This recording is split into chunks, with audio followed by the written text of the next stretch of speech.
नमस्कार साथियों। उम्मीद करते हैं आप सब लोग स्वस्थ होंगे, अपना ख्याल रख रहे होंगे। तो कल भी हमने हिंदी भाषा में वर्णमाला से संबंधित कुछ प्रश्नों को देखा था। आज उसी से आगे को हम प्रश्न देखेंगे। तो शुरू करते हैं आज की क्लास। आज 23 प्रश्न से हम शुरू करेंगे। भाषा विज्ञान की दृष्टि से ऊ किस प्रकार का स्वर है? भाषा विज्ञान की दृष्टि से ऊ किस प्रकार का स्वर है? पश्च विवृत, अग्र संवृत, अग्र विवृत, पश्च संवृत। तो ऊ है पश्च संवृत। ऑप्शन डी हमारा सही हो जाएगा, पश्च संवृत।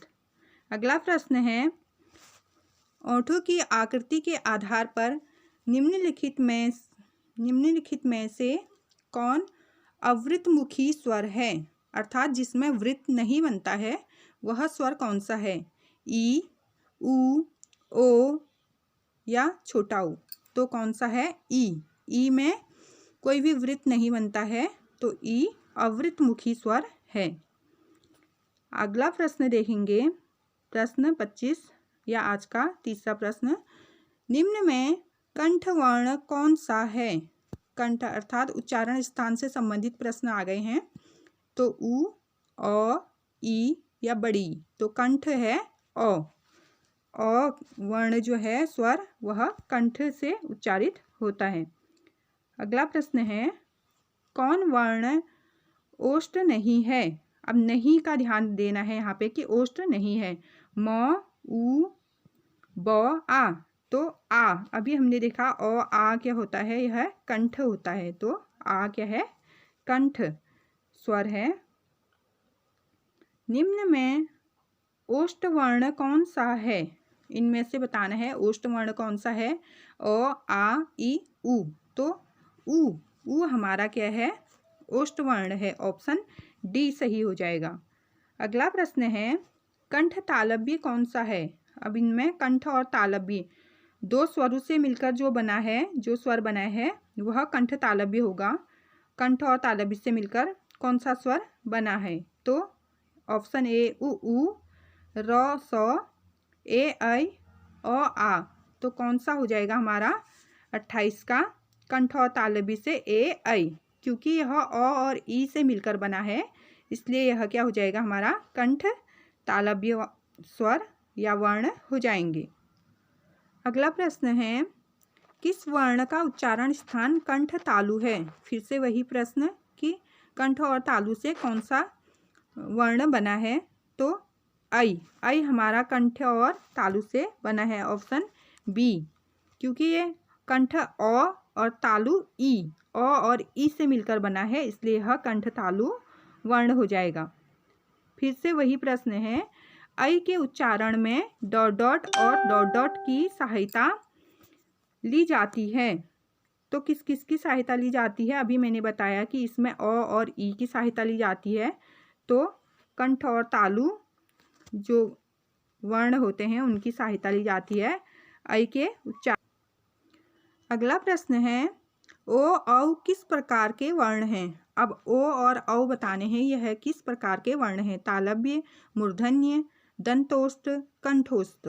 तो ये हैं हमारे कंठ ओष्ठ। कंठ और ओष्ठ से मिलकर बना रहता है ओ और औ, क्योंकि अ और उ से ओ बनता है और अ और बड़ा ऊ से औ बनता है। तो अ और उ क्या है? अ कंठ है और उ ओष्ठ है, तो कंठोष्ठ से बने हैं ओ और औ। अगला प्रश्न है, निम्न में ओ का उच्चारण स्थान कौन सा है? वही प्रश्न दोबारा रिपीट हो गया। तो कंठ और ओष्ठ से मिलकर बने हैं ओ, तो कंठोष्ठ यह वर्ण हो जाएगा। अगला प्रश्न है, ई, च, छ, ज, झ, य आदि का उच्चारण किससे होता है? तो ये वर्ण बताने हैं कि किससे उच्चारित होते हैं। तो कंठ, मूर्धन्य, तालव्य, ओष्ठ किससे उच्चारित होते हैं? तालव्य से। ई और च वर्ग जो है वह तालव्य से उच्चारित होते हैं। ऑप्शन सी हमारा सही हो जाएगा। अगला प्रश्न है, वर्णमाला का कौन सा अक्षर पुल्लिंग नहीं है? यहाँ पे क्या ध्यान देना है? नहीं है। कौन सा पुल्लिंग नहीं है? नहीं में ध्यान देना है। तो ज आ च ट ई अ प, तो कौन सा नहीं है? ई हमारा पुल्लिंग नहीं है, यह क्या है? स्त्रीलिंग अक्षर हैं। अगला प्रश्न है, किस शब्द में री स्वर नहीं है? यहाँ पे भी नहीं है पे ज़्यादा ध्यान देना है यहाँ। तो नहीं है कृपा, दृष्टि, कृष्ण, आज। तो साफ साफ दिखाई दे रहा है कि आज में री जो स्वर है उसका उच्चारण नहीं हो रहा है या उसकी मात्रा नहीं लगी है। अगला प्रश्न है, निम्नलिखित में कौन से शब्द में री की मात्रा का उपयोग हुआ है? यहाँ पे बताना है हुआ है। तो क्रिया में, वर्षा में, रिपु में, वृष्टि में। तो किस में हुआ है री का प्रयोग? ऑप्शन डी, वृष्टि। वृष्टि में री की मात्रा का प्रयोग हुआ है। अगला प्रश्न है, निम्नलिखित में कौन से शब्द में अनुनासिकता है? तो कौन से शब्द में है? संभावित, संभावना, संभव, संभालना। तो किस में है अनुनासिकता? संभालना में अनुनासिकता है। अगला प्रश्न देखेंगे। अगला प्रश्न है, एक से अधिक वर्णों के मेल को कहते हैं। एक से अधिक जो वर्ण होते हैं उसके मेल को अक्षर, स्वर, व्यंजन, अनुस्वार क्या कहते हैं? उन्हें कहेंगे व्यंजन। यह एक से अधिक वर्णों के मेल से बने रहते हैं, उन्हें व्यंजन कहते हैं। हिंदी वर्णमाला में व्यंजनों की संख्या है? तो आसान सा प्रश्न है, कितनी है? 33। हिंदी वर्णमाला में व्यंजनों की संख्या 33 है। अगला प्रश्न है, निम्नलिखित में कंठ ध्वनियाँ कौन सी हैं? तो कंठ ध्वनियाँ बतानी है इसमें कि कंठ से उच्चरित होने वाली ध्वनियाँ कौन सी हैं? क ख य र च ज ट ण। तो कौन सी हैं? क ख हमारी क्या हैं? कंठ ध्वनियाँ हैं, कंठ व्यंजन या ध्वनियाँ। क ख कंठ वर्ण से, क वर्ण जो होता है वह कंठ से उच्चरित होते हैं। अगला है, उच्चारण स्थान के आधार पर निम्नलिखित में से कौन सा दंत है? अब दंत से उच्चरित होने वाले वर्ण हमें बताने हैं। म, ल, प, उ। तो कौन सा है दंत? हमारा हो जाएगा बी ऑप्शन है ल। ल हमारा दंत से उच्चरित होने वाला वर्ण है।